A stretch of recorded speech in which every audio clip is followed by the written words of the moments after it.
5, 4, 3, 2, 1.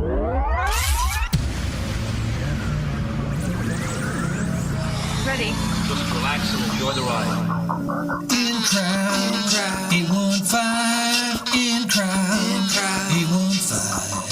In crowd, 815. In crowd, 815.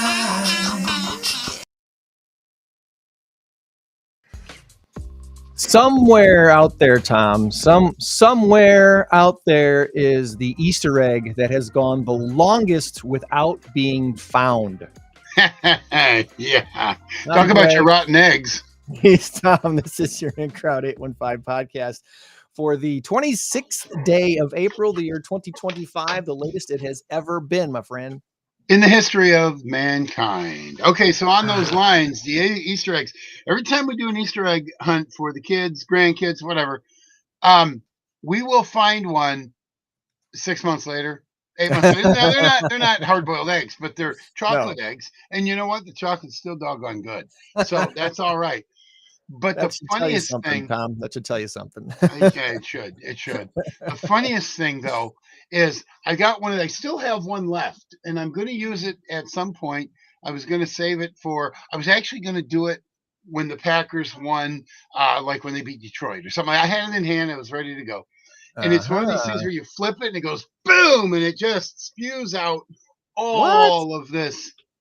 It's a New Year's Eve kind of a firecracker type thing. It's loud, and it spews out all this paper, the confetti. You know, like the paper that comes down at the Super Bowl, orange and green and yellow and purple and blue, or whatever the team colors are. It's going to be green and yellow this year, but you know, there you go. The confidence.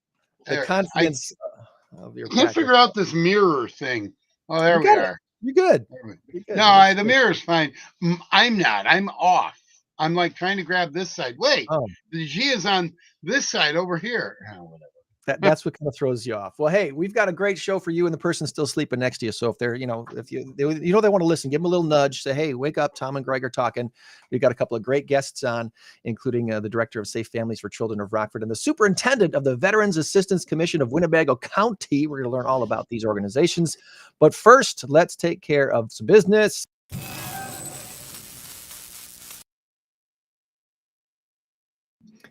And that is our big number of the week. Our current race to 10 has Tom way out in front, 5-2. Will I ever catch up? I have no clue. Our big number of the week this week is 21.6 billion, Tom. Billion with a B. And the answer this week is chains or cruises. Chains or cruises. Go ahead and put your guess in the comments and let us know. I challenge you. Google search, use your favorite AI tool, whatever you got, throw it out there and see if you can find the answer. I'm pretty sure this was a story from 2 weeks ago. I don't think it was during this last week. I think it was from 2 weeks ago. But anyway, it's a big number, 21.6 billion. And the answer has something to do with chains or something to do with cruises. And we'll give you the answer at the end of the program today. Is it chains, like a chain, like you pull a car, or change, like change in your pocket? CHAINS. Chains. Chains. Okay. Chains. Yes. All right. That's all the hint you're getting, Tom. That's all the hint you're getting. That's okay. Chains or cruises. All right, that takes care of our business. We'll have some shout outs later on, but our first guest today is, her name is Bree. She's part of something called Safe Families for Children in Rockford. And I got a feeling there's a lot of folks who have never, ever heard of this before. And we are just thrilled to be able to tell you all about it this week on the podcast. Bree, welcome to the show. Hi, good morning. Good morning. How you doing today? You look good. Look at you in the camera. Yes. I'm good, actually. Really happy to be here. This is the earliest I've woken up in a few weeks, and so I am ready, though. Ready. I'm a morning person, so I'm happy to get back on routine. So this is okay. Once upon a time, I was a morning person. I hosted a morning show for 6 years, and I found myself to be a lot more creative in the morning. I felt the creative juices flowed more freely for me in the early morning hours than the rest of the day for some reason. Yeah. But I'm not a morning person anymore. Well, I kind of am, but not the same way that I used to be. Used to be. Yeah, I feel like the older I get, that's the same for me too. Like I have always been a morning person, but then just as I get older, it's like, I don't really need to do that. I'll be okay in bed. No. I'm at the situation where I do trivia most nights, 3 or 4 nights a week. A lot of the stuff I do is nights. So for me being a morning person, I don't have to get up at 5:30 or 6. I don't Oh, have to yes. rush out and go to work anymore. So I don't. So there are mornings when I'll lay in bed till 7:30, 8 o'clock. But then there are mornings when I'm up at 5:30, like Yes. yesterday. So I'm doing work in the morning, but usually it's social media work. Oh, I okay. do a lot of my social media posts and creations and birthday wishes and happy home anniversary wishes and stuff like that. Being a realtor, I always like to go back and see, hey, who closed on their house on this day, in the last few years. Oh, look at that. mhm. Happy anniversary. So that's usually what my mornings are like. But all right, so let's learn about Bree a little bit. We'd like to know where you grew up and went to school and a little career arc of what landed you at Safe Families for Children. Yeah, absolutely. So, I am born and raised in the Rockford area. Okay. Technically grew up in the parks, so like Machesney Park, Loves Park, Roscoe for most of my Are you a childhood. Harlem Husky? I am a Harlem Husky, All yes, right. 2010. Yeah. And then I stayed close to home after that, went to Northern, so NIU. After that, got my degree in sociology with a minor in child studies and psychology. And then moved on from there. While I was in college, I was working at a low economic status daycare in Sycamore and worked there for, oh my goodness, probably a good 5 years or so. Had my first baby while I was working there and sort of worked my way through, did lots of different jobs there. And then moved to my like next step after I got my degree and started working for a private agency with DCFS and was an intact family services case manager there for about 3 years. And then realized that I've always sort of wanted to make a change in the world and have just a real passion for people and caring for them and just really hoping that they could have the best lives possible. And so while I was in that position, I realized that it wasn't as preventative as I felt like it could be. And I felt like like our system, our child welfare system was just there was a gap. And seeing families come to me while at that intact agency, they were past their like breaking point basically. And while intact family services is voluntary, it didn't really feel that way at that point because they already had DCFS involvement. They already had all of they had already had two, I would say, too heavy hitting of a system sort of in their pockets. And then they couldn't really do much with that to escape. And so it was really hard to get people to be excited about changing for the better of their family and just like really having that passion and personal desire to make a change rather than a program telling them they had to. And so from there, I realized like, how can I bridge this gap and how can little old me be this person to create this change, especially in our community that I'm also super passionate about. And so Q Safe Families, have a former, I like to call her a mentor of mine. My previous supervisor had asked me to come to Safe Families with her. And what a life-changing experience to be able to move to the preventative side of child welfare and really step in with a family when they might just be having like what's a Tuesday to them where maybe they don't have a ride to work or their kiddo got sick and they don't have a family to care for them, or to take them to the doctor, something as simple as that, and really bring family and support all around that family before DCFS even gets involved so that they might have a fighting chance. Because once you lose your kiddos to the system, it's immensely hard to get them back. Even if you are an exceptional parent, it's still Oh yeah. immensely hard. And so you could be, oh goodness. Hello. Yes. So yeah, it was really eye-opening for me to be able to move into a position that was much more preventative and really helping families sort of have a fighting chance before they didn't anymore. And so Yeah, I've been with Safe Families for going on 6 years. And this is my longest standing job, and I absolutely love it. I don't plan on going anywhere, which is yeah, also really awesome for myself and my family. But yeah. we've created a really awesome team in Rockford. And so um, being able to just spend the days with them and help families in our community and join churches and other nonprofits together to help serve those families is something really that's really beautiful that we love. That is, and I am totally empathize with what you're saying. I don't know how much of my story you know, but when I moved to Rockford, I was a single dad with custody of 3 kids under the age of 5. Oh my goodness, Greg, I And didn't know that. yeah, so I moved to Rockford with no family here at all. Oh I, gosh. I had a job, but I was plugging into a new church for the first time, and trying to find people to help me just live, working 6 nights a week. Yes. I needed caregivers for my kids. And if it hadn't been for my church and a few families stepping forward, I would have been one of those statistics, one of those needing Yes. help from an organization that like yours that I don't know if it even existed back in the early 90s. So yeah, so I hear you that there's that breaking point. When you have a family that's right there on the edge where Mm-hmm. they can find themselves into a nice stable place, or they could fall off a cliff, and who knows what happens next. Uh, 100%. you I'm sure you see a lot of stuff that is very encouraging at times and also just very disheartening at times. Where do you find your strength to kind of say, hey, I know this is a bad day, but there's a better day coming? Where do you find that strength to go forward and to keep helping these families for 6 years now? Yes, yeah.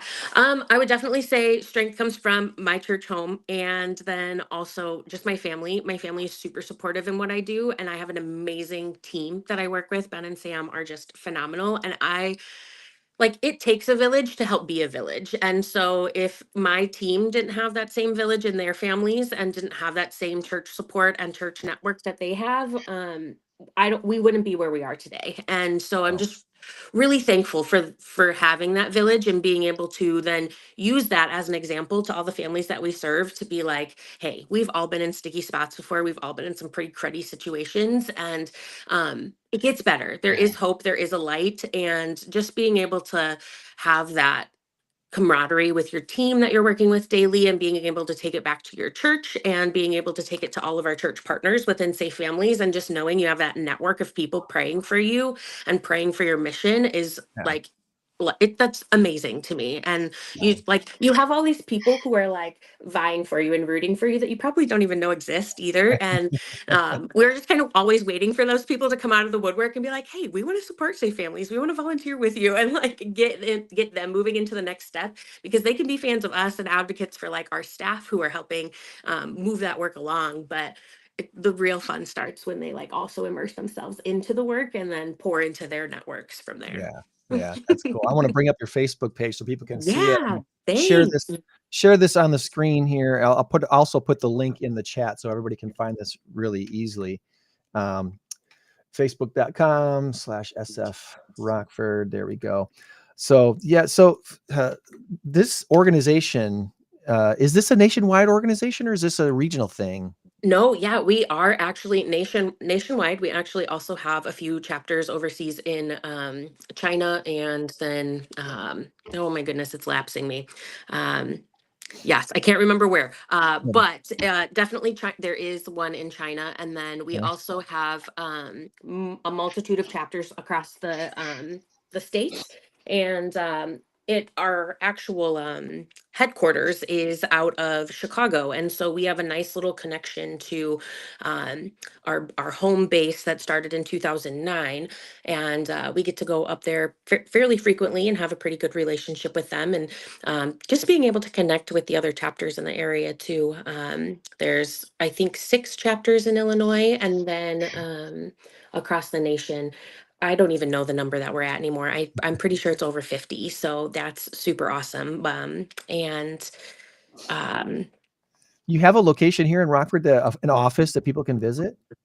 We do, yes. We are actually located in the basement of Bethesda Covenant Church on Oh, State Street. So that really beautiful castle church that's been there for ages. We are on the backside of that church, and we have a little doorbell, and we love visitors. We are very interruptible, and that's one of our favorite things to have. We have some good partnerships with some of the community groups in the area, and they like to pop in and drop off little goodies for the kiddos that we serve and things like that. And then we have coffee together and chat, and we're all about relationships because that's the only way that you can really survive in life, is that village and those relationships and those connections. And so we always welcome interruptions. It's our favorite thing. sure. Hmm. Is there something you can kind of pinpoint and say this is the number one most requested or needed thing that the families that we interact with come to us for? And I'm sure there's a multitude of things that you guys have helped families with over the years, but has there been kind of uh, uh, a main service that you guys have found that has been, probably, I don't know, more often than not, the person walking through your door is requesting help for this certain thing?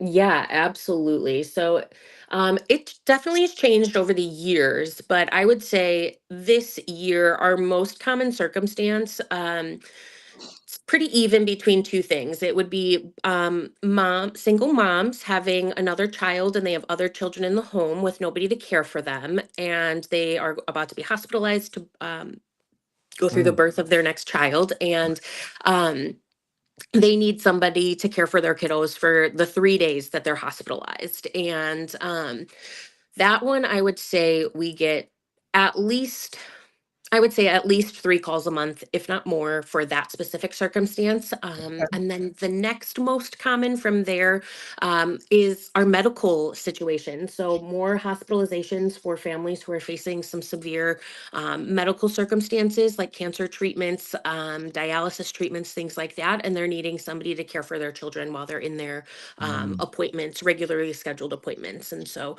we typically pair those families in both circumstances with a network of volunteers that we recruit from local churches and local nonprofits in the area, and really help them form that connection. And they do a couple overnights. And if their families get along well, the best case scenario is that they're hanging out and having dinners in a few months, and they have that person to call instead of having to call strangers like stay families. So wow, it's awesome. wow. That's that I can only imagine what people go through, because like I said, when I moved to Rockford, if it wasn't for like 3 families basically adopting me and saying, okay, I had one family literally that took care of my kids every Monday and Tuesday night so I could work. I had another family that took care of my kids Wednesday nights and took them to church activities Wednesday nights so that I could work. And then I had another that basically helped me with my little black book full of caregivers so I could book babysitters Thursday, Friday, Saturday night so I could work. I lived that way for like over a year. It was nuts. I still don't know how I survived that whole year. An organization like yours might be that resource to help somebody who's going through maybe something similar to that. Yeah, Greg, that's like exactly what we do. Yeah. It's crazy too that was in the 90s, because unfortunately Safe Families wasn't around in the 90s, but I feel like the 90s is what prompted our CEO to be like, "Hey, something's going on here." He was a psychologist growing up through his early career, and was like, "There is a gap here. We need to fix this." And so Yeah. cue early 2000s, and Safe Families was created. And that's exactly what we do though. And we go into churches and allow churches to become the hands and feet like they want to be. And we offer them the opportunities to really serve the families that maybe they don't always have the access to. And so we just love being that extra connection to let the church be the church. And I'm so thankful that you were able to have those people, because you're right, it's pivotal. And we don't know where families who are suffering would be without that extra connection and No, help. no, I'm not afraid to say, without the Andersons and the Mossbrooks in my life during that year and a half of my life that was just upside down, I probably would have had to move back to Wisconsin and move back in with my father with 3 kids under the age of 5, and that might have not ended well. So Yes, as absolutely. good a guy as my dad is, I don't know that we wanted to have that situation in our Have lives. that, yes, have that happen. Yes. Exactly. Well, I'm over here on your Linktree page, and before we kind of move into a transition here with our next guests and stuff, Yeah. uh, is there something that people can plug into to volunteer, or do you have a fundraising event or something like that? What can we help you promote today as your appearance here on the podcast?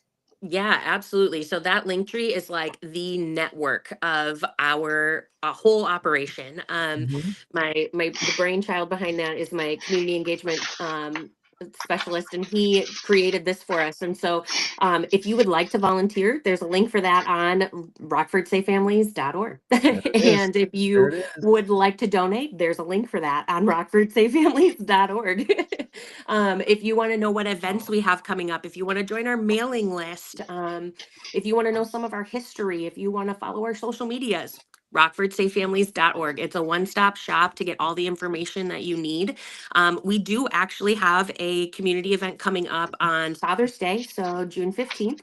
Okay. We are going to be at the Rockford Rivets game, and we are looking to just build community at that event. We plan on inviting some of our placing parents, some of our existing host families, and also doing some recruitment work at that event.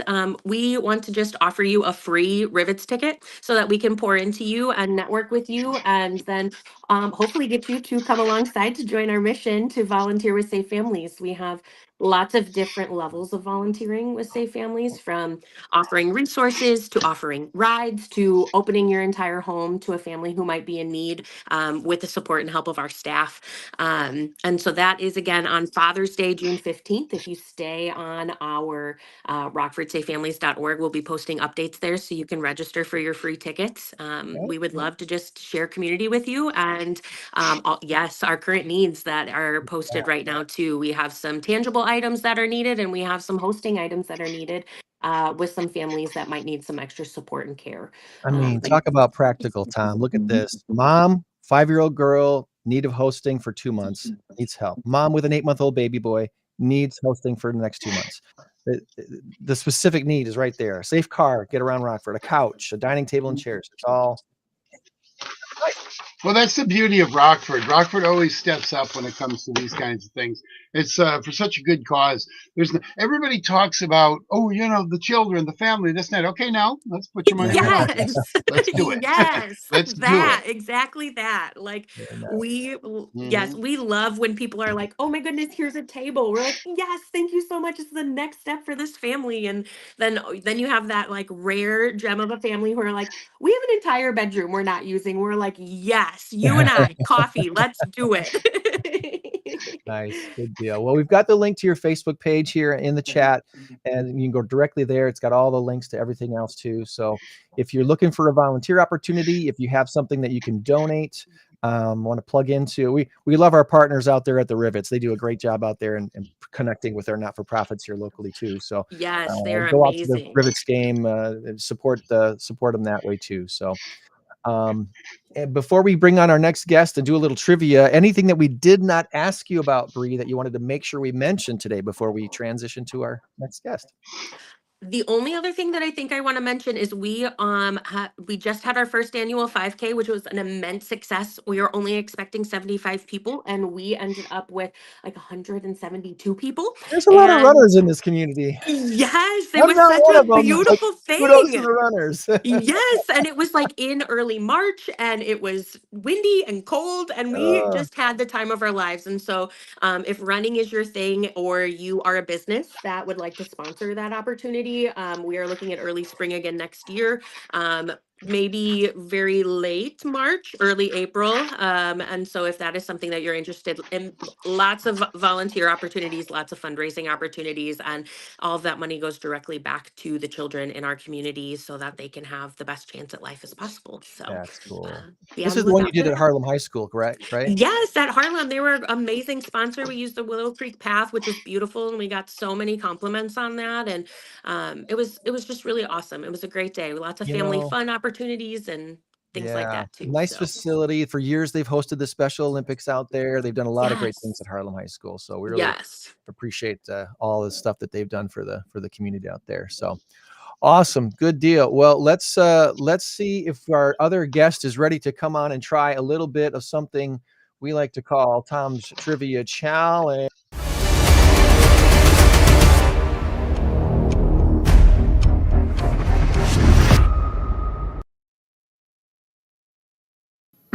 All right, let's see here. We'll put our guests over here on the right side or the left side of your screen, depending on how you're looking at it. I don't know. Good morning, Jesus. How are you, sir? Oh, good morning, Greg and Tom. How you doing? Hi, Bree. How are you? Hi, good morning. Good. How are you? I'm doing well. Up nice and early like everyone else. Yeah. Why do we do this on Saturday mornings? Because that's what we do. That's right. Heading into the weekend feeling good about ourselves. We've done something great already. Because we all have jobs during the week, I guess. I always like to start trivia with this. No, I'm kidding. I'm kidding. All right. You guys ready? Let's go. Let's go. Let's Ready go to some rumble? points. All right. Your first category is going to be spelling, Oh, but no. it's not hard. It shouldn't be. Goodbye, that Tom. I'll take you up. Followed by golf. Followed by golf. Okay, that's the first page. All right, here we go. Here we go. In the word miscellaneous, Big word. how many I's are there? Miscellaneous. Yep. In the word miscellaneous, how many I's are there? I think 3 sounds like a good guess. Am I? Well, I'll tell you what. I'm going to give you 2 options. Oh, geez. Why didn't you tell me that at the beginning? Well, that's okay. That's okay because I didn't give you the options. That's a mulligan. It's all good. Here you go. Your options are 1 or 2. So how many I's are there in the word miscellaneous? Your options are 1 or 2. I'm going to have to go with 2. Let's go with 2. Let's hope for 2. Yes, my initial answer was also 2. So Come on, I'm sticking 2. with my gut. All right. Here's how you spell it. MISC. So there's one already. ELLAENEOU. There's only one. Guess who uses spell checker most of the There's time? only one. Yes. As some gal handed in her sheet, she goes, "Of course, there's only one. MISC." That's right. That's right. Yes. Hey, yeah, you could have stopped right there. But anyway, all right. I don't know if you're a fan of golf, but there's 3 of you here, and I know one of you is probably going to get this. That would be Greg, unless I don't know if either of you are golf fans. But anyway, the Masters tournament just concluded not last week and the weekend before that. Who won this year's 2025 Masters? Rory. Was it? Okay, never mind. You don't need options. He knows. How do you? Go ahead. Oh, I forget his last name, but it's McIlroy. Rory. Rory McIlroy. Yeah, McIlroy. There you go. McIlroy. McIlroy. My husband is going to judge me for this. He's And- watching, and we literally had that on TV, and I probably should have been paying attention. I wasn't. watched the last was- playoff hole. Yeah, I watched quite a bit of it. I didn't watch anything on Thursday, but I watched a fair amount of it on Friday, some on Saturday, but almost the entire thing on Sunday. And that was a spine-tingling moment to see Rory down there like that. And then you could feel see the body vibration, knowing, he was just in tears. And then he holds his daughter, and it was oh my special. God, it was an awesome moment. I've never been a big Rory fan. I am now, just because I love raw emotion. I think that's wonderful. My anyway, my son said something really cool yesterday. He says, "Dad, here's what I've learned. It's not that if you cry you're not a man, it's that if you don't cry you're not a man." And oh my God, where does my son get that insight? He's spot on. So anyway, I really appreciated the whole Rory McIlroy thing. All right, so let's do a little history.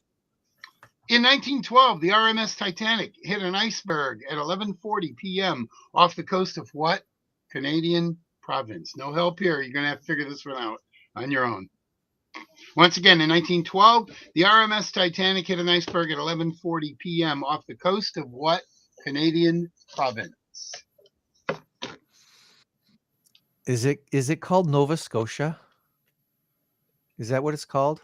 I don't know what the It's the only I don't know. area that I know is near the water, so that's probably a great guess. isn't it. Not a Well, clue. I will say this: you got the first letter right. Oh, It's about no. 81 miles away from Nova Scotia. What are you looking around for, Greg? A globe? I got a globe back like- there. I know. I got a world New map here Brunswick? somewhere. Yeah, somewhere. Just let it Oh, appear. You are Okay, getting. Oh, looky. All That right. ain't gonna help. We don't Hard usually to allow look at props, then. but we'll allow it this time.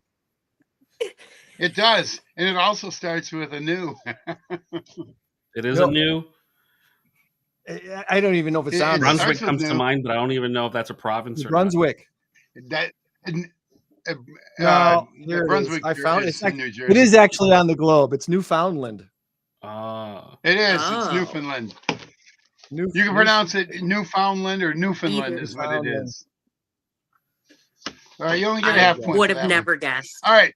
Yeah, would have never. Well, see, here's the thing. If all I right. would have given you options, I would have said Newfoundland or Nova Scotia. You all would have agreed Nova Scotia. So That's right. I figured I would not. You had a wrong answer All right. anyway. Here we go. Yes. Here we go. Ooh, I don't know. I'm thinking. Yeah, you know what? What the heck? Let's do this. Space. Come on. What is the Russian equivalent for to our astronaut? Starts with a In C, other words, right? what do they call their Cosmonaut. astronauts? The cosmonaut is correct. Cosmonaut is correct. Cosmonauts. Yes. Yeah. Yes. Cosmonaut. All right. All righty. When we say Houston, we have a problem. What do they say? Moscow, we have a problem. Oh, I wonder. Yeah. Russian Yeah, equivalent because of Houston, St. we have a problem. Petersburg, we have a problem, doesn't flow off the tongue. Yeah, you're right. Is there a city called Vodka? Vodka, we have a Vodka, problem. we have a problem. It's empty. Yes. All right. All right. So here we go. Film. This, I believe, is question number 5. Am I correct on that? 6 and 7? Yes, I am. All right. Here we go. Name Dr. Evil's sidekick from the Austin Powers films, The Spy Who Shagged Me and Goldmember. Dr. Evil's sidekick. This is not my topic. He at got all. paid $1 million for the show. I don't know if that's true or not. Didn't he just call him Mini Me? Ding, ding, ding. Yes. He didn't have it. He just called him Mini Me. Yeah. Wow. That was I mean, it. I That's can the answer. picture him, but I had no clue what his name was or what they addressed him as. I should have said who played Mini Me on Austin Powers. Ridiculous. Oh, That's Vern Troyer. that would have been Vern Troyer. Vern Troyer. All right, Okay. we got 2 questions left. Let's bring this home. Let's end with a bang. Here we go. Here we go. Name this science fiction comedy film review. It was a television series created by Joel Hodgson. It began airing on Comedy Central in 1989. It featured a man reviewing movies with robots. Once again, name this science fiction comedy film review. It was a television series. It was created by Joel Hodgson. It began airing on Comedy Central in 1989. It featured a man reviewing movies with robots. Once you hear it, you're going to kick yourselves. I know. I can't say I've ever sat down and watched a whole show of it, but I've watched it for a little while, and I'm like, that's kind of goofy. But what do they call I got this nothing. show? I'm going to I'm give trying to you remember one. 1989. 1989. I'm going to give you one hint that it's a good hint if you know the answer to this hint, but it has nothing to do with the question itself. Okay. How many hits in baseball do you pretty much need to get into the Hall of Fame? 3,000. Robot 3,000. Something 3,000. I don't know what. Well, you're on the right track. You got the hint. It's 3,000, but I can't remember. Yeah. Well, you're going to get a third of a point. It's Mystery Science. Mystery Science 3000. Or Mystery Science Theater 3000. Okay.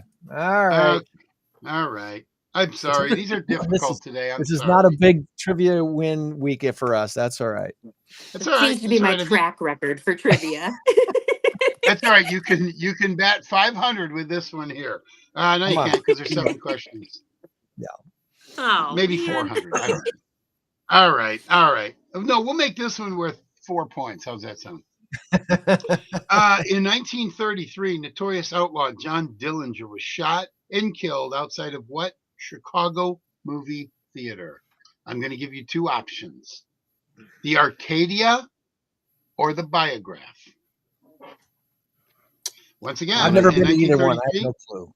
Yeah, I'm going to notorious defer outlaw to John New Dillinger. Orleans. I'm going to go with the first one, the Arcadia, That- only because I haven't heard of the other one, though. So I know. That's exactly what I was thinking. Any dissenters on that? I didn't even know the Biograph was a theater. And it's probably the answer, isn't it? it probably is. So we're Well, it really missing today. was where John Dillinger breathed his last breath, and then they wrote a biograph about him. It is Biograph. It the is. Biograph All right. theater. All right. Well, You know what it I'm What wasn't an going to do? effort. I'm going to burn this quiz. Yeah, that was bad. Bad That was quiz. a bad one. Yes, That was a bad bad questions. Bad quiz. Well, Bad quiz. we had a better time with the questions on our Thursday night mass karaoke trivia contest, which was just already a couple of weeks ago. Just crazy to think. And for Bria, thank you for bringing your team out and being a part of the festivities. We had a good time having your team there.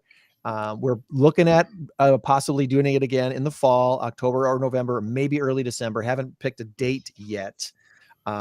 Or a venue, because if we're going to have more teams, we're going to need more space. I think we maxed out our space at Hilton, so we need to figure that out.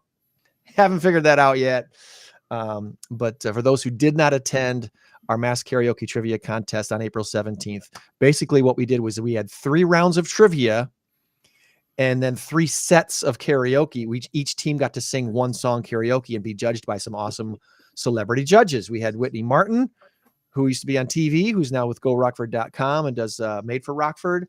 We had Garrett Rapp, who's a lead singer of The Color Morale, and he was on the Vans Warped Tour for years with his band, and he's a Rockfordian and helps run the Rockford BMX not-for-profit that's here in town, which is an awesome place as well. We had Blake Douglas, lead singer from Blue Steel, who's a Rammy Hall of Fame, Rammy Award winner and Hall of Famer.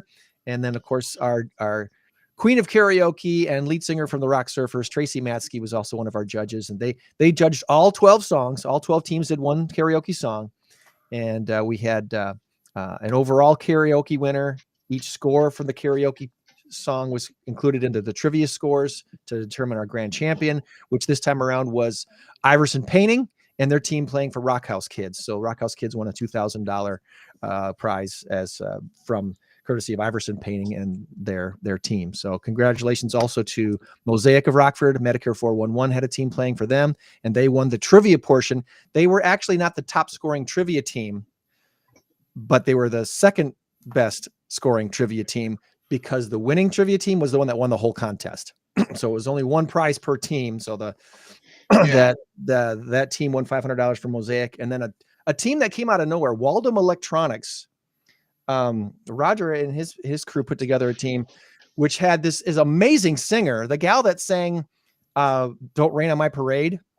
Amazing. Just tore the house down. It was amazing. Yes. So she was won the really karaoke good. portion going away. And they won a $500. Although the guy from was it from Iverson? No, it was from Kevin's team. Shatter Our Silence. Yes, he's the gentleman that stars in the Rock Valley play, right? Ezra is the lead in our Ezra.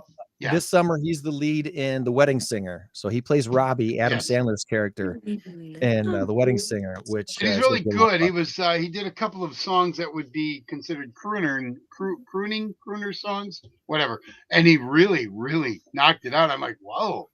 He seemed a little bit nervous in the competition part, but the after party, the masks came off, so to speak. They just had a good time. And Too much pressure for the yeah, contest part. Too it much pressure. was. The Yes. pressure kind of affects a few people. So anyway, prepare yourselves for the next one. We'll do it again probably in the fall. So Bree, thank you so much for coming on this morning. We appreciate you and what your Yes. organization does, and we look forward Thank you to for Yes. having catching us. up with you down the Yes. line and want to promote your events that you got coming up too. So we'll keep in touch. All right. Awesome. Sounds great. Thank you so much for having us. We really appreciate You bet. it. Thank you, Bree. Bye now. Bye-bye. Have a good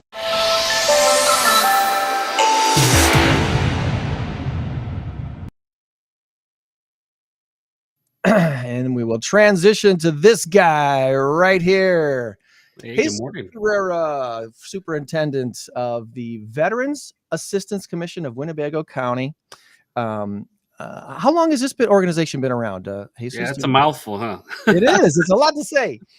Yeah, so a lot of folks, military folks, we love acronyms and whatnot. So VAC, WC, or VAC, the Veterans Assistance Commission, believe it or not, is a unit of local government and has been, God, since the 30s, the 20s. It's been around for quite some time.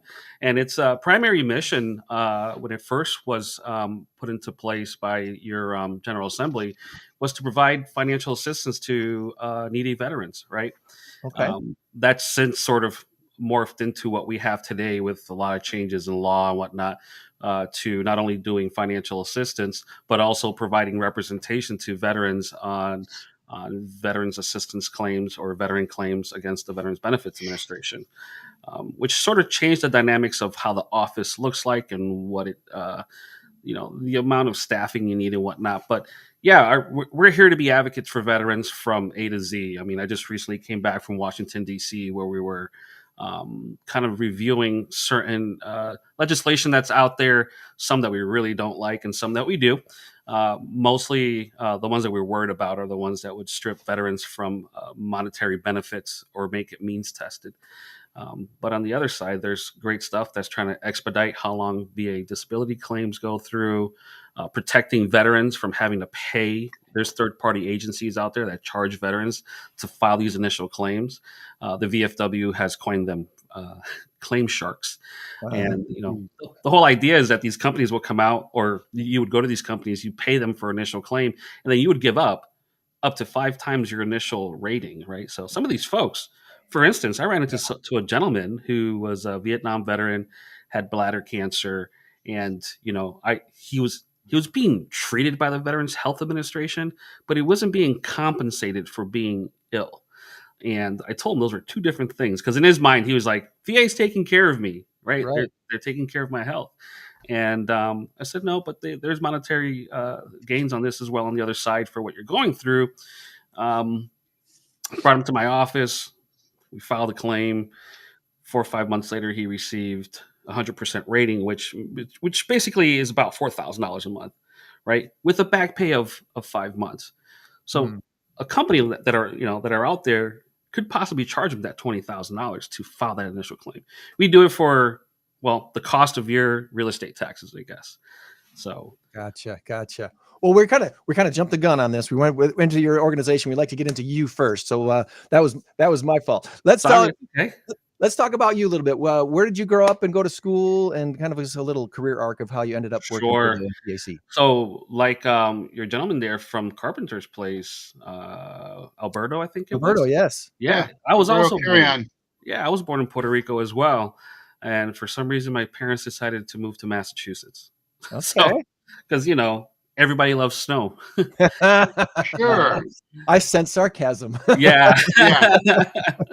Island snow, right? Yeah. So Caribbean, New England. Wow. Yeah, and as a young man, I became a father at a very young age. At the age of 16, I became a dad, and broke that news to my mom, and she just basically said, "You're going to have to do something about this. This is your responsibility, and you have to take care of it." So, I joined the Massachusetts National Guard at the age of 16 and a half. I graduated. I was 17. 3 days later, I was in the middle. I was in basic training. I ended up doing 21 years, combination of active duty and reserve time, deployment to the Middle East. And that was I would say my formal education in life. I've through the military, I was able to attend many schools and tons of training that brought me through this crazy route in my life where I learned software uh, creation. I've learned database information. I learned how to really do a lot of things through the military. And through that ended up being a civilian pilot Hey, um, Kathy. as a just basically something to do on the side. And I started a nonprofit to fly veterans around to get to their healthcare appointments, and that went really well. And then in 2015, I was selected as my city's Veteran of the Year. And during that ceremony, the gentleman that was at the podium said, "Hey, I'm going to end up leaving my job as a veteran service officer. This is something you might be interested in doing." And I was about to retire from the military. I said, "Why not?" Okay. And that was that in Rockford or was that somewhere else? So this whole time, I'm still in You're Massachusetts. still in Massachusetts. Yeah. Okay. So I'm new to Rockford. I didn't move to Yeah. Rockford in November of 2023. What brought you to our neck of the woods here? The Veterans Assistance Commission. They needed you here. Well, I I was was up going to say, in yeah, I was not up. better weather, that's for sure. It's not better weather, but it has been No, mild the last couple of years. It has. isn't it? Yeah. I happen to be up in Wisconsin in Madison teaching for the National Association of County Veteran Service Officers. I'm an instructor with them. And we basically paved the way for new veteran service officers. We help them get accredited. So I'm one of their instructors. And through that, I met a bunch of folks from Illinois. One of my mentors is from Illinois. And it was pretty interesting to understand how differently these Veterans Assistance Commissions are here in Illinois versus, say, Massachusetts or some other states. And so I just showed some interest. Few weeks later, the job came open. Someone sent me the application. I applied. I flew out here for the interview, got offered the job, and here I am. Nice. Nice. Well, before we move too far in, I've got a question that I thought of a second ago. Did you have to have your mom sign off on you being a 16-year-old military guy? Because, or did you just kind of maybe fudge the application? No, we did it the right way. Okay, all right. There's a lot of history of military service in my family. My brother Absolutely. was 11 Hotel. He was a tow missile gunner, and my dad was in for a short period. And I have cousins and uncles. Like, there's tons of history of in all Army. Yeah. We weren't smart enough to get into the Air Force. That's the way to do it. If you can do it. Yeah, that's funny. No, what I thought you were going to say, that's why I said, there's a lot of history of people, of young boys, young men going in early, but they have to have their parents' signature to do it. So your mom was serious. Your responsibility. You're going to take care of this. I'm signing. Yeah, it's literally the turning point. You know, when I get into like personal conversations about myself, I always say that I'm a statistical anomaly. I shouldn't be where I'm at today, but through the chances and mentoring that I had in the military, the training that I had in the military, I'm at where I am today. Like, I would have never thought Holyoke, which is the birthplace of volleyball, is the city that I'm from. And it's very much like Rockford in the sense that it's, sort of, it was an industrial city that lost a lot of its jobs when manufacturing went somewhere else. And there's a lot of poverty. So we weren't doing great in the education field. We weren't doing great socially. There was a lot of challenges there, but the military gave me that opportunity to sort of experience places and people that I would never have access to had I not left there. I would have been relegated to whatever was around me. And, meeting great people from all over the place is really, it was life-changing. So. Well, I'm sure glad you found yourself to Winnebago County. Glad to have you here and doing some good work. When somebody, I'm going to kind of ask you the same question I asked Bree earlier. When the average person, the typical thing that comes to your office, what is the need that you find yourself most often fulfilling among the veterans here in Winnebago County? So I think part of it, I guess the largest need would be education, as far as understanding benefits, availability, and access. A lot of individuals in this area are just unaware who is who. So a lot of folks confuse us with the VA, which we're partners with and work with all the time. They can't tell the difference between us and, say, a veteran service organization like the VFW or American Legion. But when I got here, educating the general public and letting them understand what we do, it was number one. Two, I would say that we also had a big financial assistance program. The first year I was here, we administered almost $500,000 in financial assistance to veterans of Winnebago County, which was an all-time high.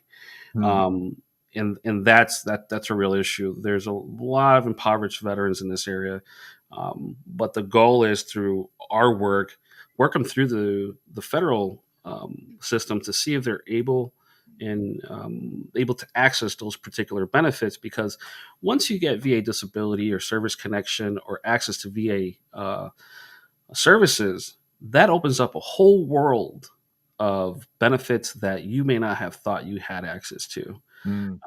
One being like the Veterans Readiness and Employment Program, which they'll pay for you if you have a disability that you may have incurred in service. They'll pay for you to go to school, get a certificate, get a degree, and even provide you with the items like a laptop, a printer, things that you need to sort of excel. The VA, regardless of what you may hear out there, really is out there to help veterans reestablish themselves and land on their feet. Transportation, as I'm seeing the van up there, is something we provide. It's currently the local healthcare transportation is on hold and has been since the beginning of the year. But we do have another van that we take to Madison, Wisconsin to get folks up to the Madison VA. Yeah, and I hear a lot of good comments about the care that our veterans are getting in Madison there, and the treatments and stuff that they can have available to them. This page here up on your Facebook page here is your event coming up in May, Saturday, May 10th, from 9 to 3 at the Hard Rock. Veteran Employment and Resource Event. Is this something you're doing in conjunction with somebody else, or is this your own? So the way this came about is I was working with the Rockford PD, and their chief asked if we can do some collaboration on employment. And I said, sure, sounds great. And that same week, I got a phone call from the Madison VA saying, hey, we would like to have an event in your area because you're in our catchment area. And so I started putting the two together, and then that just expanded into this thing here. So what we have now is a full-blown employment and resource event. We have, I think right now, something like 21 vendors that'll be there. It is at the Hard Rock. They have basically provided a lot of the space for free and has supported this. They're there as an employer. But what we will have there is tons of veteran resources and individuals who really are veteran focused. This is open to the public because we know that the public are really close to other veterans, and we want you to come too. And throughout the day, we're going to be having seminars on stage about VA disability compensation. How do you gain access to that? How do you get access to, say, DIC benefits or pension benefits from the VA? So it's going to be 3 or 4 different things at the same time. And we really want the general public to come out and at least stop by and say hello and make a connection. Because let me tell you right now, we have Winnebago County. I'm going to share some staggering statistics here. Winnebago County, although it's the 10th largest in veteran population they're 8th largest in population in the state of Illinois. We're 96 out of 102 in VA disability compensation utilization. Wow. So that doesn't make sense at all. No, it doesn't, because we didn't send less veterans to war or less veterans got ill or injured because of their service. We're just not giving them access to it, or they don't know about it.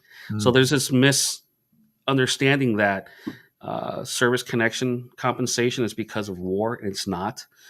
It's just simply an injury or an illness that you contracted while in military service, and there's treatment and compensation for that post-military life, because this is going to affect you for the rest of your life. If you hurt or injured your back in military service, your back is done for the rest of your life.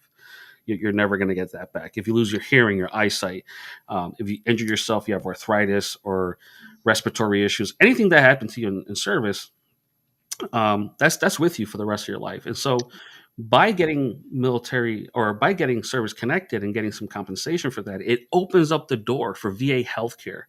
And VA healthcare is the gateway to everything else, believe it or not, whether it's homelessness assistance, substance abuse assistance, anything that you need from the VA almost always hinges on your ability to be eligible for VA healthcare, in which most people don't know, not every veteran is eligible for. Okay. And there's another thing I think that needs to be pointed out. Something called Agent Orange, which is what my neighbor suffers from. He's a Vietnam vet. I think he's 76 now. This didn't come on until later. So you always have to be conscious of the fact that it may not show up when you're 42 years old. It may show up when you're 62 years old. So you need to be plugged in early. And I'm assuming I'm correct in my information. You need to be plugged in early so that when it does rear its ugly head, you're ready to go. Is that correct? Yeah, Tom, you're not wrong at all. The most difficult days of my life are when a widow or surviving spouse comes to us trying to get assistance for their burial or health care for them or anything else, and they've never been in contact with the VA healthcare system, or they've never been in contact with the VAC, and we have to start from ground zero and do a lot of legwork. It's the most difficult part of our job. The sooner you're involved, the better. There are tons of repositories now that'll keep track of like your health and other veterans that are in your group, right? I'm a post 9/11 veteran. So they keep track of our illnesses, and then that helps Congress determine on whether or not they're going to make certain conditions presumptive to service in certain locations. Because in order to get compensation, you need to have an illness or an injury, an actual diagnosis for that, whatever illness or injury, and then a nexus connecting the two together. Well, when there's a presumption made that, hey, so for instance, I served in the Middle East. If I served in the Middle East and I come home and now I have rhinitis or sinusitis, the VA will presume that it was caused by my service in the Middle East. And just like folks that were in Vietnam or around any of the herbicides, diabetes, ischemic heart disease, hypertension. These are some of the illnesses that the VA is going to presume was caused by your military service. And they'll compensate you. They'll treat you great with healthcare. I mean, let me tell you, once you get VA healthcare at any level, you get free glasses, free hearing aids, and any prosthetic is free. Once you get over 50% service connected, all your medication, regardless of whether you're being treated for something that was service related or not, is absolutely free. I can use this healthcare anywhere in the world or anywhere. Just this is, it's great. I have no complaints. It's the only healthcare I have, but we're the conduit between the veteran and services. And if our financial assistance program is not something for you, maybe we can review your medical history, your service, and get you to where you need to be to gain access to VA healthcare. And the worst thing that I have or hear is when veterans tell me, oh, I have good insurance. Oh, I'm okay. I'm perfectly fine. Well, let me tell you something. Congress funds the Veterans Health Administration and the Veterans Benefits Administration based off of the amount of people that are using the system. So if you're not plugged in, it's one less dollar for us, for veterans. And that's on the political side. But yeah. That's what it's there for. That's what it's there for.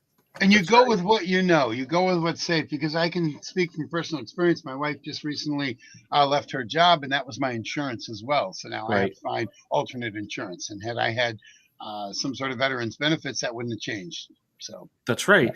It's a great backup. Let me tell you, if you're trying to lose weight, there's the MOVE program. If you're having issues with smoking, they have cessation programs. There's all sorts of stuff.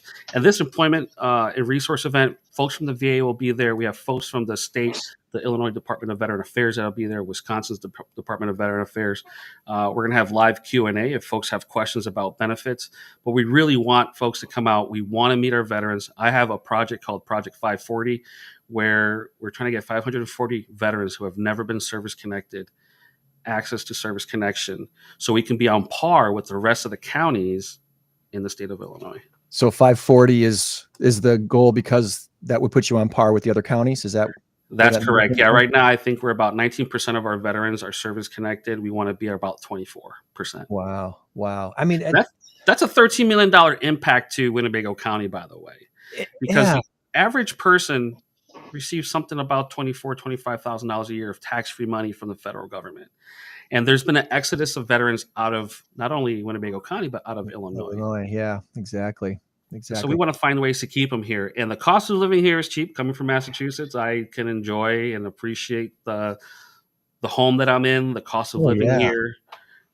In comparison, I know that, when you're someone who's organic to the area, you always have complaints about taxes, and I'm sure that's always an issue, but it is cheaper here. No, as a realtor and as someone who made a career change, about well, it's been almost 15 years now that I made a career change. And in that process, my wife and I did a lot of research. Okay, we have job opportunities in Virginia. We have job opportunities in Southern California. We had a couple other opportunities that we're looking around the country. And we didn't just look at the jobs.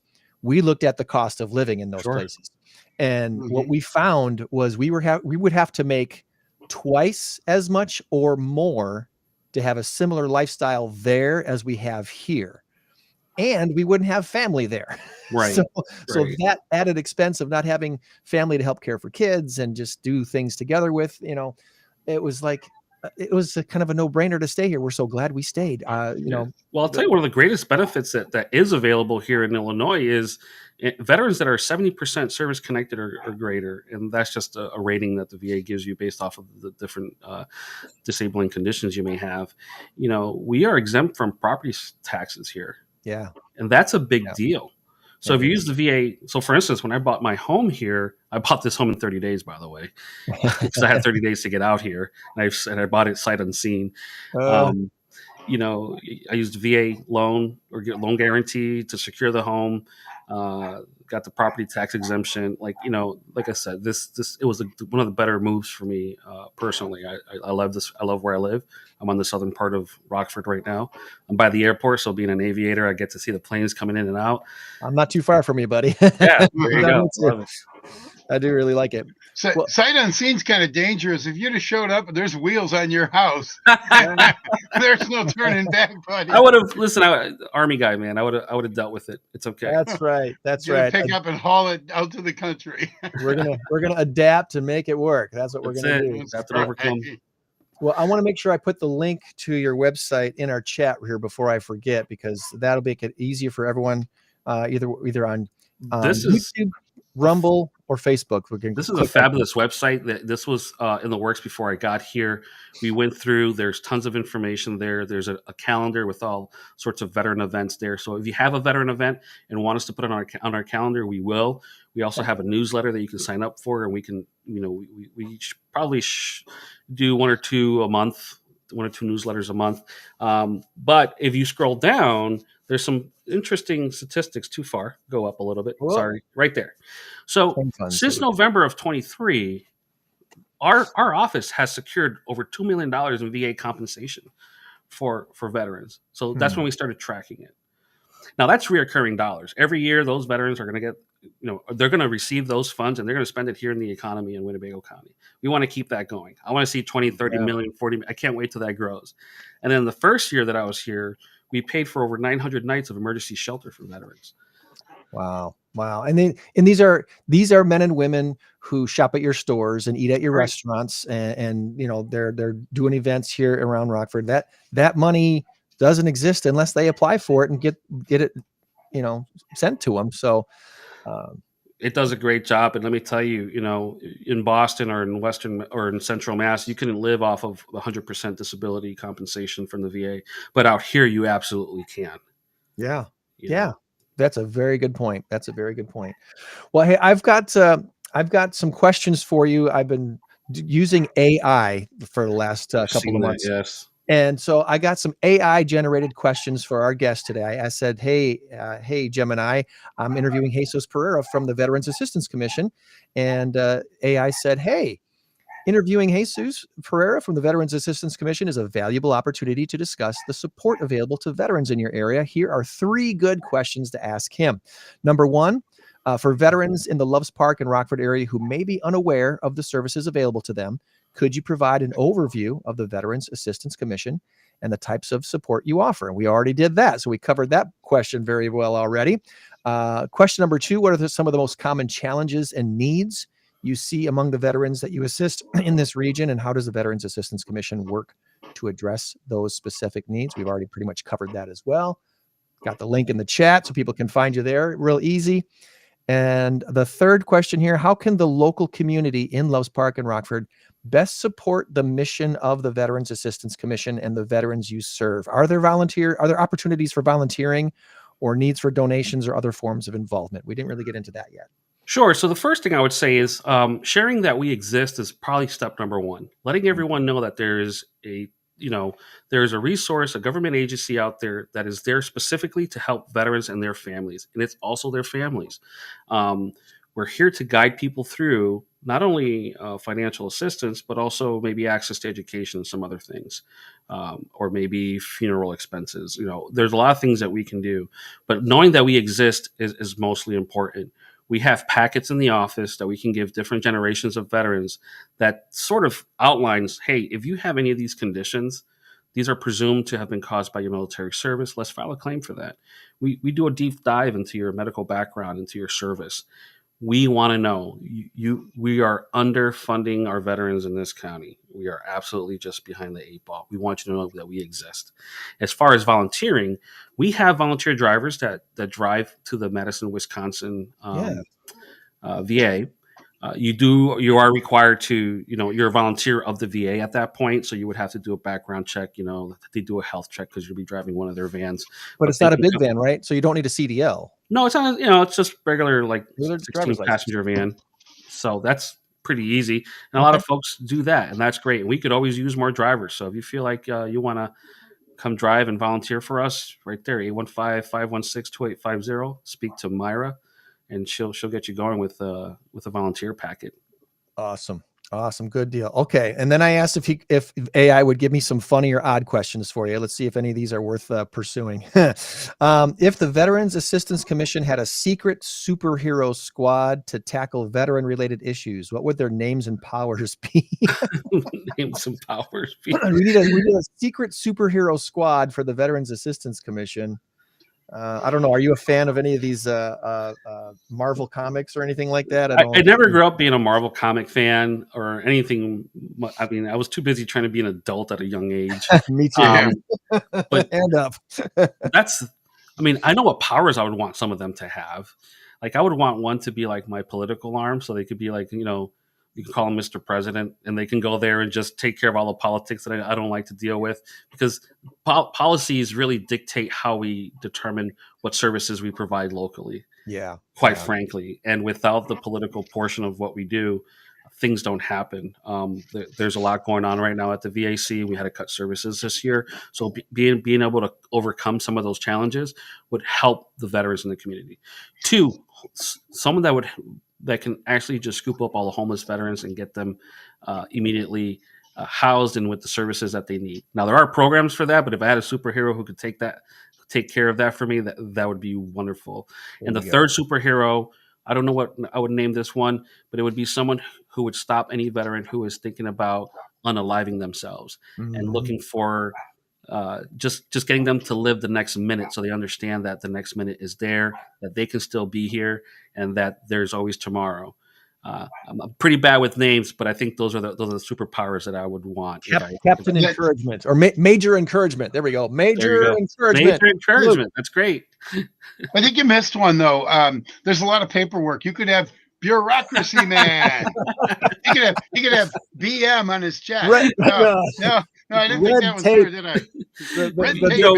The feeder of red tape. We get a lot of big wins, like, right, when things go through for our veterans, we get to see like their monetary gains and how they got healthcare and all these, we can see people's lives get better after we help them.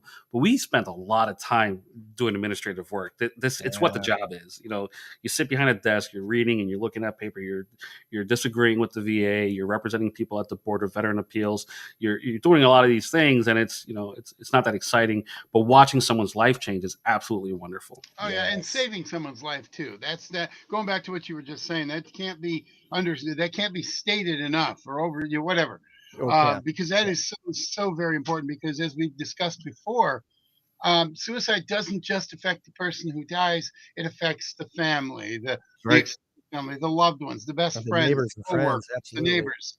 Yeah, so that's such an important one. Absolutely. Yeah. I guess the last thing I'll say is that I too have a podcast, right? The VAC. It's called the Veterans Talk Radio. I'm sorry, you can find that on Spotify and some other hosting sites. I talk and we discuss benefits that are available out there. We discuss anything veteran related, whether it's legislation or just what's going on locally. Now, this is it is co-hosted with a gentleman from Massachusetts because we obviously I used to live in Massachusetts and I was a director of veteran services out there, so we had to rebrand a little bit, but we still come out weekly and. We're trying to break into this market. We want to let people know that we're here. It's really just sharing the information, letting the community know that we're here for them. And you know, the stat you gave us earlier is kind of heartbreaking when you said we are 95th out of 102. 96 out of 102. 96 out of 102. Let's raise that number. Yeah, and you know, and for me that's a motivator, right? Like, give me a challenge. I'm ready to go after it. But Illinois is also on the bottom of and this is on disability compensation. We're also on the bottom nationwide. We're 52 out of 54 territories and states. Wow. Again, access information. Let's stop being proud. Let's start getting our mental health. Let's start using the VA healthcare system. Let's get our compensation, and let's spend our money back in the community, which helps our local businesses. Absolutely. Well, we'll do our part to try to help spread the word. Thank you very much. I have another question. It's completely unrelated, but it has to do with football. Are you a Patriots fan then? Tom Brady? Oh, no. Ever since I moved here, and as of 8 minutes ago, I love Green Bay. Green Bay is like all right. Team, right? All right. Community owned Green Bay Packers. That's right. I gotta say, Greg, I would love to talk for a minute afterwards if you don't mind, if we want to talk some Packer football. But I gotta say, Green Bay for the first 2 days of this draft knocked it out of the park. Yeah. This has been, and I really don't watch the draft very much just because it's the draft. You know, 10 minutes later, and the weather. You know, the Seahawks pick so-and-so, you know, who cares? There's a lot of drama around Sanders, I hear. Yeah. Oh, I feel so bad. A lot of people are really, really down on Shedeur Sanders and Deion Sanders. There was a moment where I became a Deion Sanders fan, and it was last year. His other son, Shiloh, comes to the sideline. He had done something, missed an interception, or did something, or maybe it was even Shedeur threw an interception. I don't remember. Both of his sons playing on the team. He grabs him by the helmet like this, and he got right up and he talked to him. He patted him on the helmet and gave him a hug. Coaches don't do that, but that was his son. That was a complete and total dad moment. I thought it was one of the best things I've seen in a long time. Say what you want about Deion Sanders. That moment right there is what turned me into a Deion Sanders fan. Shedeur Sanders, I don't know enough about him. They claim that the reason he hasn't been picked is because he's a jerk. You know, he's kind of full of himself. Don't you want that in a quarterback? Entitled. The word entitled has been thrown around a lot. He acts entitled. Yeah, and that's not a good thing. All right. You want to coach a player. You do. But I don't know. I'm going to have to see it to believe it. I would have picked him early on. I would have picked him. This is going to be a blessing in disguise for him because it's going to cause him to step up. He's going to have to say, okay, if I'm going to be an NFL guy like my dad was, I need to step up and do something. Apparently my attitude or, you know, my persona, whatever I'm putting out in the ethos ain't really what people want to see and hear. So what am I going to have to do? And I think he's every bit as talented as his dad. Talented. Oh, he's very talented. You know, the knock on Deion Sanders is he couldn't tackle or wouldn't tackle. So yeah, he's flashy and dashy. Give him the ball, and he's hard to tackle. He could play He could play baseball. He could intercept the ball. He could run back kickoffs. He could do just about anything, but he was not a tackler. And because he could do everything else so well, Shedeur Sanders is a good passer. He's good at reading defenses. He can run out of the pocket. He's a triple threat. So teams are going to be very sorry they didn't pick him. So much like Tom Brady, a 6th round draft pick.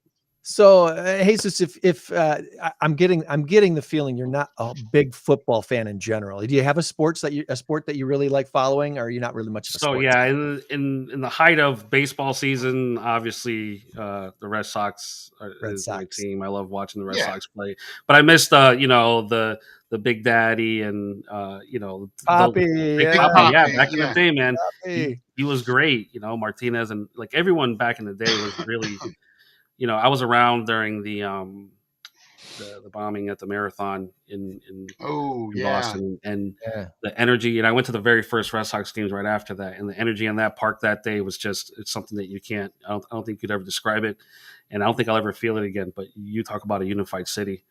But that era of baseball was my favorite. I mean, we were also winning a lot too. So yeah. The Red Sox coming back and winning some titles again. That was pretty. I mean, we lost Damon. I mean, geez, going to the other teams, and it's like, oh, that's our enemy. What are you doing? Yeah. Well, look at Roger Clemens. Roger Clemens goes from the Red Sox to, I think he went to Toronto, and then Arizona. Maybe he went to the Yankees, and then he was at Toronto, Houston, and the Yankees. But did he go right from the Red Sox to the Yankees? Because that's a garbage move right there. I always hated Roger Clemens anyway. Yeah. Little polarizing figure. Well, I don't like pitchers that throw at batters for whatever reason. Yeah, that's a dirty thing. No. Well, the whole thing now too is like there's a pitch clock now. Yeah, there is. You know, it's a pitch clock. Let me tell you, I've obviously been out of watching sports for some time, and when I see these things go on, and I'm like, what? Why didn't this take 8 minutes to throw a pitch? You know, they're rushing through all the pitches. Yeah, exactly. Baseball right now is almost unrecognizable if you came through a time warp 20 years ago, and now all of a sudden today, like, whoa, wait a minute.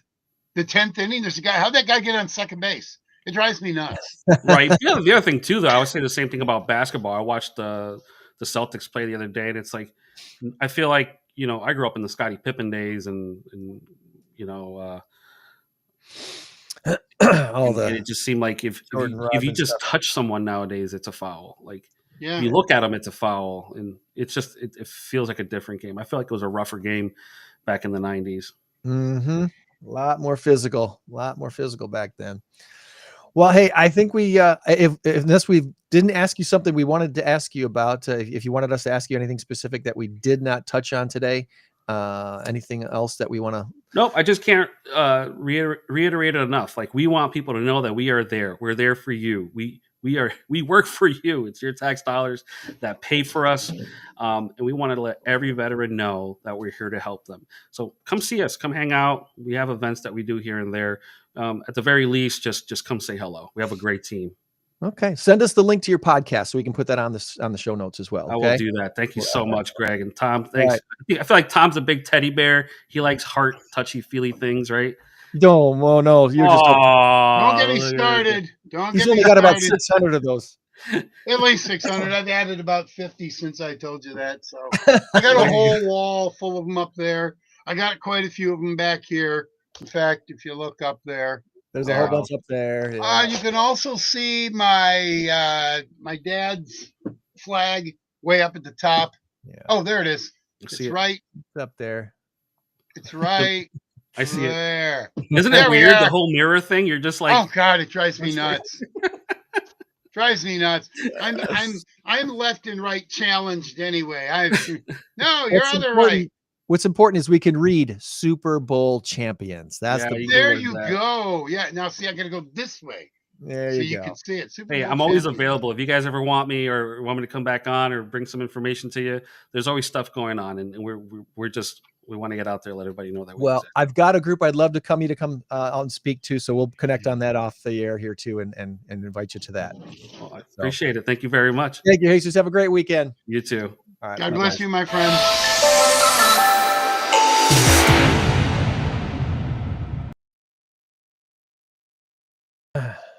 All right, that was awesome. That was a great show, and we are not done yet. A great show.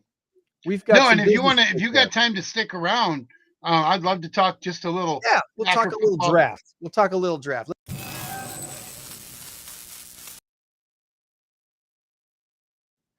Current race to 10 has Tom in the lead by a score of 5-2. Let's back off the screen a little bit and go to our big number of the week. 21.6 billion is the answer. Chains or cruises? You sent me your guess, so I certainly did. The score here. Are you a fan of Chick-fil-A? I'm a big fan of Chick-fil-A. I love the philosophy. The service is phenomenal. The food is great. The deals they give you are wonderful. I'm a big fan. Well, Chick-fil-A is one of the it is the highest per restaurant total of all fast food chains in America. Okay, for future reference, I really wish you would have said restaurant chains. In spite of being closed on Sundays, in the year 2023, Chick-fil-A made $21.6 billion in U.S. sales, and a far and away the highest per restaurant total of all American fast food chains, even though they're closed on Sundays. I'm going to That take is this. and that is amazing. That But is. seriously, restaurant chains would have helped. I know. Cruises, the average customer, this is going to surprise a lot of people. The average customer taking cruises for vacations spends $2,100 on a cruise. That includes their ticket price. If you're looking for an affordable way to take a really nice vacation, a 5, a 7, a 9-day cruise, you can take a lot of 5 and 7-day cruises for about $2,100. You might your flight to get to the point where you're embarking might cost a little bit to add on to that total, just a little bit, but sometimes you can work that into your package deal and make it very affordable. So, well, let's just say, for instance, you were going to take, I don't know, Alaskan cruise or whatever.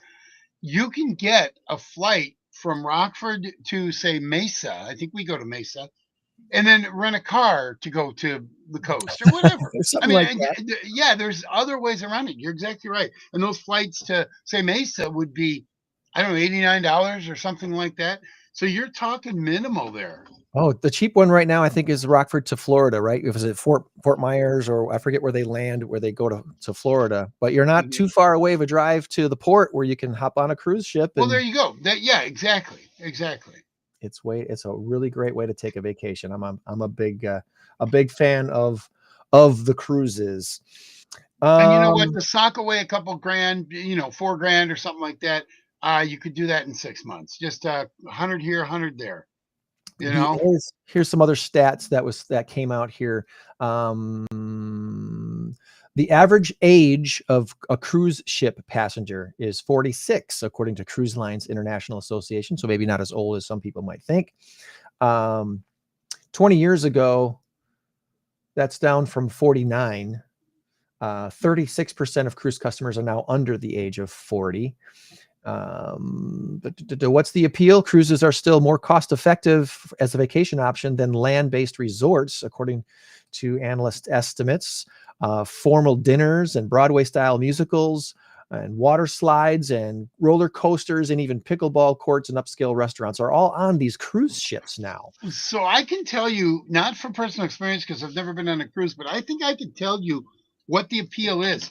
You don't ever leave with a sense of, oh man, I wish we could have done that. Well, we missed out on that, because it's there. It's all right there. You can't not go see the mountains. You can't not go to the museum. You can't, because it's all right there. And if you happen to be floating by the mountains, you're seeing the mountains. But it's not like when we were out there, I really wish blah blah blah. I remember when we were coming back from Seattle, we drove back. And when we were out in Seattle, we came through South Dakota. We did not go to Mount Rushmore. 30 miles away, we could have just did a quick detour, but we were on a bit of a time frame, needed to get the rental car back at a certain point, and we didn't want to be late. So we didn't do that. So I regret that. But on a cruise, if you want to go see the Broadway play, it's right there. Just go up to the Lido deck or whatever, and then over cross there, and you're there. They bring on comedians, they bring on music shows, they bring on all this fun stuff to do. And they actually have a cruise director and an entertainment division on the cruise that is all designed to make sure you have a good time the entire time you're on the ship. So. And the cruise director's name is Julie. Just there's a lot of different things, a lot of different options out there when it comes to cruises. All right. I think that takes care of all of our stuff this week, Tom. We'll talk. Do you want to talk a little draft stuff? But before we do, I want to make sure I mention that next week Our guest is going to be Phil Zaleski. He's the executive director of Camp I Am Me, and that's Camp I Am Me, M-E. They have, oh gosh, I believe what they do a lot of is camps for victims of fires, people who have been injured in fires. We're going to talk all about that. We're going to talk about with Captain Tim Morris from the Rockford Fire Department and Jessica Boyer, who's a camp volunteer and a former camper. I'll learn all about this not-for-profit you probably have never heard of before, unless you are a family member or a person that has suffered burn. You're a burn victim of some sort. You might have heard about it. Otherwise, we want to make sure that the word gets out about Camp I Am Me and the opportunities that we have here in Northern Illinois right there. And of course, a reminder too, that we have a website with some really fun and cool gear. If you don't have any 815 gear or not enough 815 gear, it's time to get some more cool 815 gear. Check out incrowd815.com and buy a t-shirt, a hoodie, a hat. It's the summertime. You need a new baseball cap, right? Get your InCrowd 815 baseball cap, and you'll be supporting our podcast with those purchases as well. So incrowd815.com is the website. All right.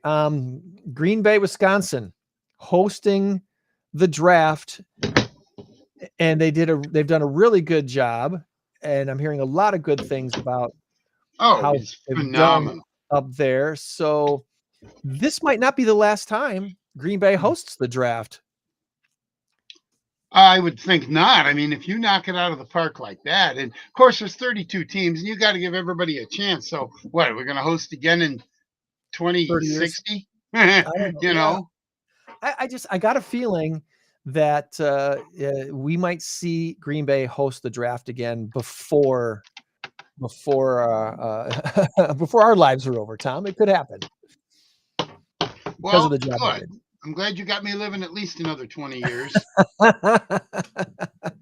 Yeah, no, because there's a lot of doubts. Obviously, it's the smallest market, smallest town in the NFL. Once Buffalo finishes their stadium and gets all their stuff situated with their new digs, they'll probably want to host the draft at some point. There could be snow in April in Buffalo, though. Oh my gosh, yeah. Has Vegas hosted the draft yet? They had a Super Bowl, so they had a Super Bowl, but no, I don't believe they've hosted the draft because I don't think they could have, but I don't think so. They've only had a football team for, I think this is year 3 or 4.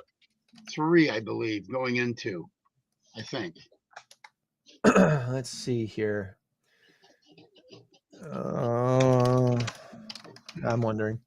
They're going to give the newbies a chance, like Houston probably, and New York has had it tons of times. Oh yeah, Philadelphia, Chicago, Milwaukee hosted the draft once in 1940. Wow. Well, hello. That's cool. That's kind of wild. Well, back then there were like 12 teams or 10 teams, whatever. Right. So anyway,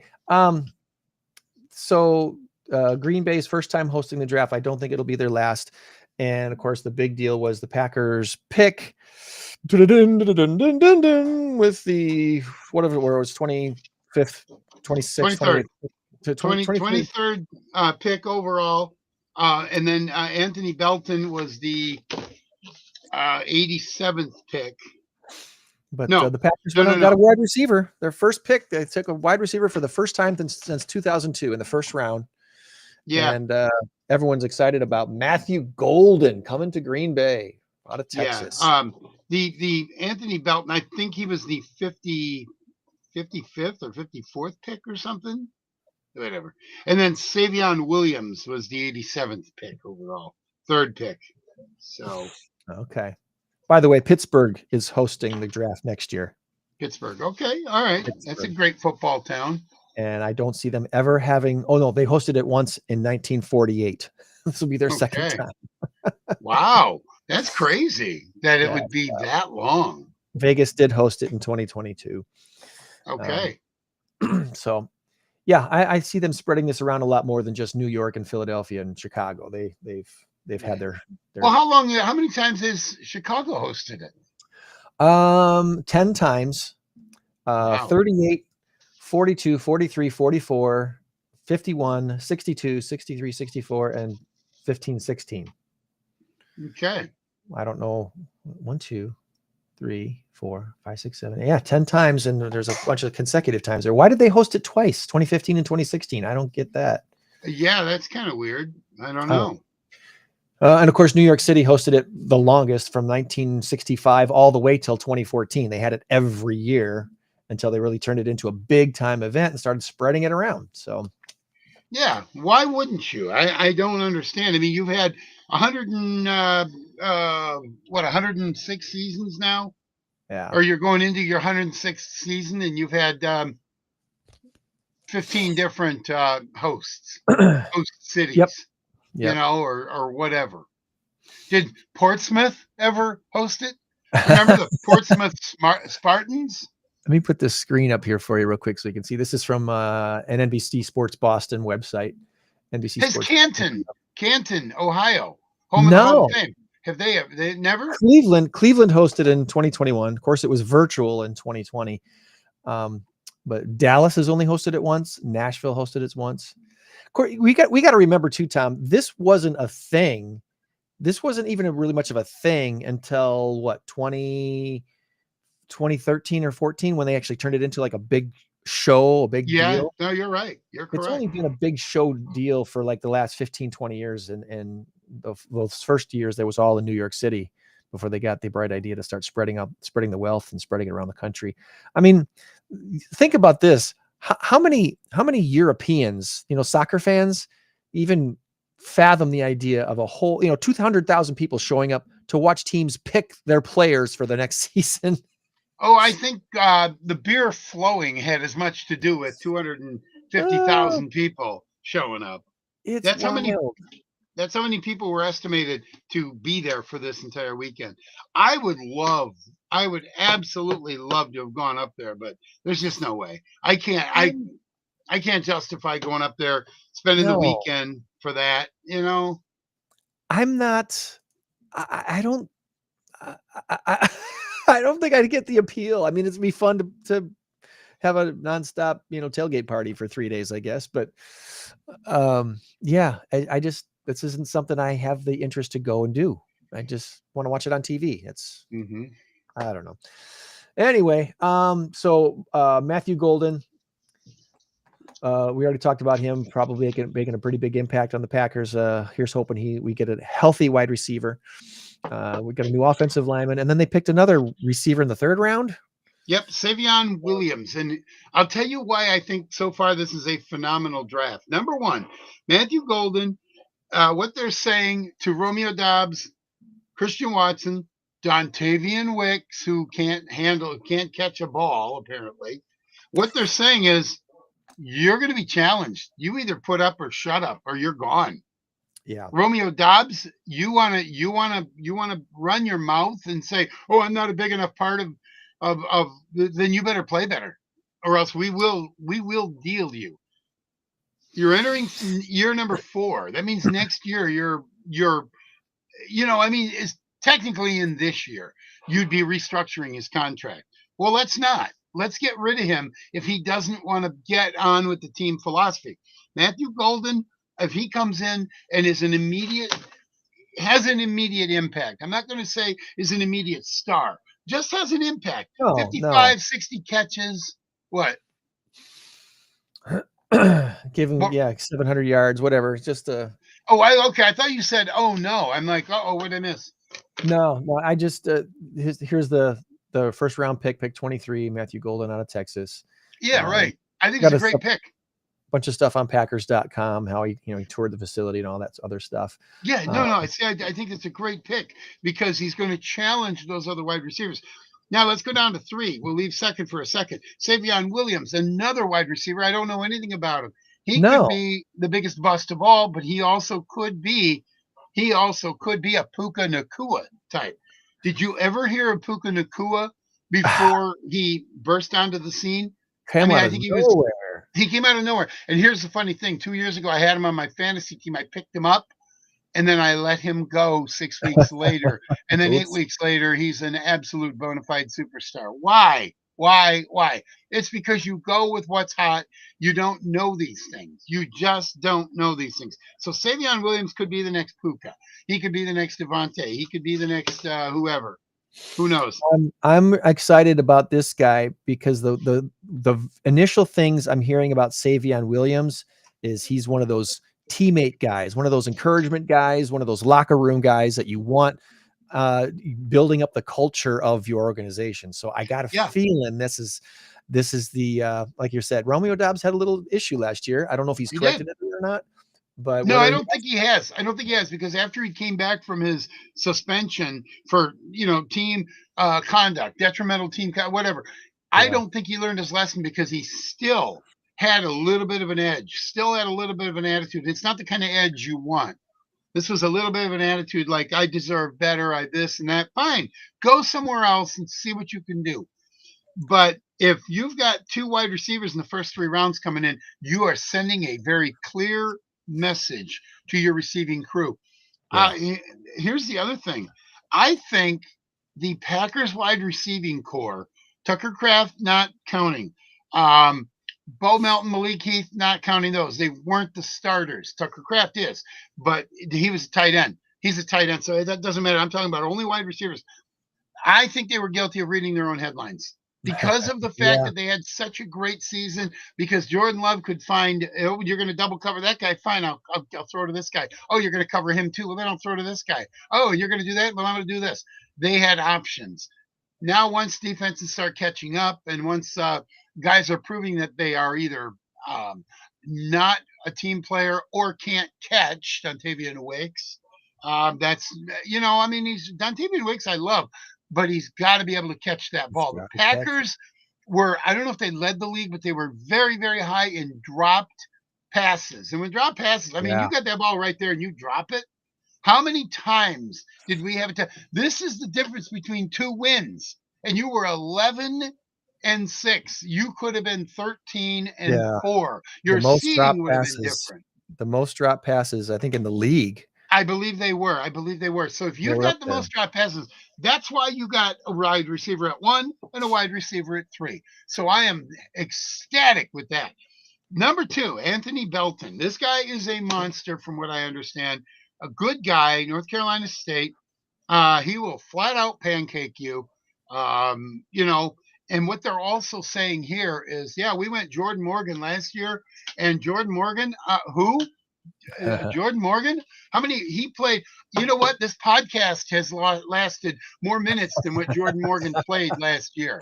I believe that's an absolute fact. I think he was in 2 games and he played minimum minutes. He might have gotten 30 to 40 minutes tops last year. So if your number 1 overall pick isn't even on the field, I understand injuries. It's an NFL team, NFL players. I get it. He may absolutely be a bust. Fine.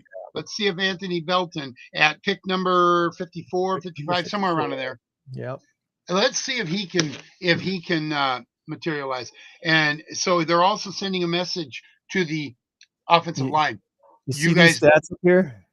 6'6", 336 pounds. Yeah, no, that's a monster. Yeah, that is absolutely that's unbelievable. The guy you want protecting your quarterback right there. Absolutely. Now, here is the best part of all that. You saw a problem and you're correcting a problem. Last year, we drafted 2 linemen, maybe 3, 2 for sure. Jordan Morgan and Monk from Duke. I forgot Davis Monk or something like that. I can't remember. It started with a D, but I can't remember his his first name. Anyway, he was a center. He was going to be the heir apparent because we had lost. I want to say Josh Myers, right? Is that who we had lost? Myers to the Rams or wherever. Yeah, somewhere. Anyway, I don't think either of those 2, Morgan or Monk, are gonna pan out. I don't think they're gonna materialize. But we already have Zach Tom. We already have Rashid Wilson. Why am I Wallace? Rashid Wallace? Is that right? I'm forgetting his Wilson. name Oh, too. anyway, left guard. We already have that. We already have Elton Jenkins. He can play center. He's a good center. We already have Sean Ryan. We have a very good line. We just made it better. And that's the beauty of it right there. So we'll see what pick 4, 5, 6, and 7 and pick 8 holds. 4, 5, 6, 7, 8. We got 5 picks left today. 5 picks. Where do you think we know? Yeah, I can tell you where we're going to go. I think the Packers Defense. kind of got lucky this year because all these other teams really needed offensive linemen. So you saw all these linemen getting picked in the early rounds. And so that freed up these great wide receivers that they got. So yeah, that played into their favor. And now it's the part of the draft where teams start picking running backs, right? And filling the gaps on defense, which is what the Packers need, some linebacker. There and are cornerback some decent defensive players out there. We need an edge rusher, and we could use an interior defensive lineman. We need a cornerback, and we could probably go one more guard, maybe one more offensive lineman, just to shake things up. Green Bay is notorious for Kit Kat. Yeah, I have not to outdo you, but peanut M&Ms, buddy. Peanut M&Ms. This is also known as 112 sugar points for me. Yeah, that's why I haven't opened them yet. But anyway, so I like where we're going with this. I really do. But we're going to definitely focus on defense now. Cornerback. We don't need a safety. We got Evan Williams. We got McKinney, Xavier McKinney. We've got linebackers. We need defensive linemen and a cornerback. And so I think your next 2 to 3 picks are going to be that. Then you can patch holes on your line, or maybe grab another crazy wide receiver, or maybe, and here's what I think we should do, is grab another running back. Because we don't know how Marshawn Lloyd is we don't know. We don't know who's going to be the number 2 to Josh Jacobs. That's right. Big question. Yeah, because AJ is gone. AJ Dillon is gone. Yeah. And if Dillon is gone, then all you have is Marshawn Lloyd and Emmanuel Wilson. I love Emmanuel Wilson. I do. Mm-hmm. But he's not a starter for a reason. He is a backup. I want another guy. I want a guy that can be, like we got David Montgomery and Tyrese Gibbs. I think it's Tyrese Gibbs over in Detroit. That's the kind of tandem that you need. You have to have a dual. We always talk about, the running back, the thunder and lightning, sure, tandem. Well, what would you put Josh Jacobs? Would he be the thunder or the lightning? The dude runs with such power, but he's elusive too. I mean, he is your lightning for that reason. He's your lightning for that reason. If you want, Josh Jacobs is your workhorse. He's going to play just about every down, but on third down, you're going to bring in your big guy, your John Kuhn type. Your who is the guy? AJ Dillon when he was in his prime. Yeah, AJ Dillon. Yeah, absolutely. And the funny thing is, AJ Dillon's 26, 27 years old. He's a young guy. Yeah, he's a young guy still. I still like AJ Dillon. I'm bummed that kind of went by the wayside. I really liked AJ Dillon. But that's okay. It's okay. But he is definitely the lightning, Josh Jacobs. You need a thunder. Or you need another lightning, like a small little scat back, like what Tyrese Gibbs gives Detroit, or what Alexander Madison gave Minnesota when they had Alexander Madison and the guy, he went to the Jets. He started with a D, DC. Oh gosh. Dalvin Cook. Yeah, and his brother is in Buffalo, James Cook. But anyway, there's a lot of guys out there. You could get in free agency, or you could get somebody in the 5th or 6th round. You got 4, 5, 6, 7, 7. Those are your picks. So that seventh rounder is your 8th pick. So I would say if you're going to get what you need at cornerback and defensive line, I would rather go edge rusher before anything else. I think your first pick today is going to be an edge rusher, or a big giant interior lineman. Kenny Clark is getting old. Believe it or not, I'm pretty sure Kenny Clark at the ripe old age of 29 is your oldest player on the team, except for maybe Brandon McManus. I think he may be, because I think he's in his 30s now. But that doesn't. That's kickers don't count. yeah, kickers don't really count in that regard. They can play a Love long Brandon time. McManus, by the way. Yes. But Kenny Clark, he's the elder statesman at the ripe old age. He's younger than my son. I think he's younger. Is he younger than Kenny? About the same age, probably. Well, he's younger than Steven. We know that. Yeah. Pretty close to the same age there, I think. Yeah. So, but anyway, isn't that funny to think about that? And he's 33. Brandon McManus is 33. Okay, all right.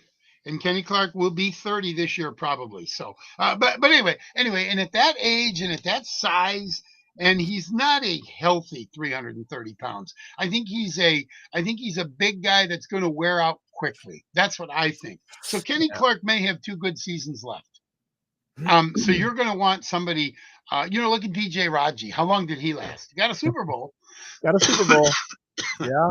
And he got an interception in the Super Bowl to go up 21-7. Oh, that guy. It wasn't in the Super Bowl. It was in the NFC Championship game against the Bears. Against the Bears. Yeah, it was Caleb.